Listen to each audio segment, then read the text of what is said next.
श्रद्धा walker और आफताब अमीन के case में क्या कोई लव जिहाद एंगल है? क्या लव जिहाद की वजह से मौत के घाट उतारा गया श्रद्धा को? ये शक क्यों पैदा हो रहा है? इंडिया न्यूज़ डिजिटल पर अब ये बड़ा खुलासा, ये बड़ा एक्सपोजे मैं करने जा रहा हूं। नमस्ते, मैं राशिद।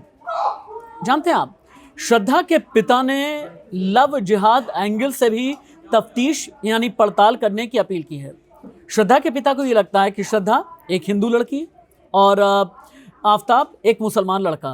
श्रद्धा पालघर, वसई, मुंबई, महाराष्ट्र छोड़ करके दिल्ली चली आई। उसके बाद में दोनों के बीच में, श्रद्धा और आफताब के बीच में लड़ाइयाँ होने लगी।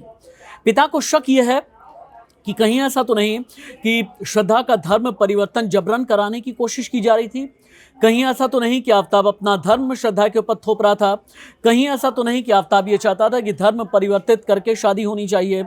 और आफताब, अगर ये लव जिहाद का केस है तो इस लव जिहाद के एंगल में कितने और लोग, कितने और किरदार हैं, दिल्ली पुलिस ये जांच रही है। हालांकि भारतीय जनता पार्टी के नेता राम कदम ने भी कुछ इसी तरह का शक जताया है।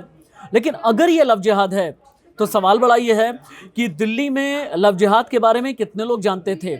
क्या आफताब के घर वाले भी जानते थे? खबर तो यह है कि आफताब जो है हत्या के कुछ दिन के बाद में वसई गया, मुंबई गया, जिस जगह पर रहता था महाराष्ट्र में वहाँ पर गया और अपने माँ बाप को वहाँ से कहीं भेज दिया। अपने घर की साफ सफाई की, कुछ सामान उठाए और उठा करके आ गया वापस दिल्ली। इसलिए आ गया वापस दिल्ली कि अगर कभी पकड़ा भी जाए और पुलिस ये कहे कि तुमने हत्या की है, तो पुलिस से आफताब ये कहे कि नहीं, अगर मैं हत्यारा होता तो दिल्ली में क्यों टिका रहता, मैं तो भाग करके कहीं और चला जाता। लेकिन पिछले 6 महीने तक आफताब कैसे छिपा रहा?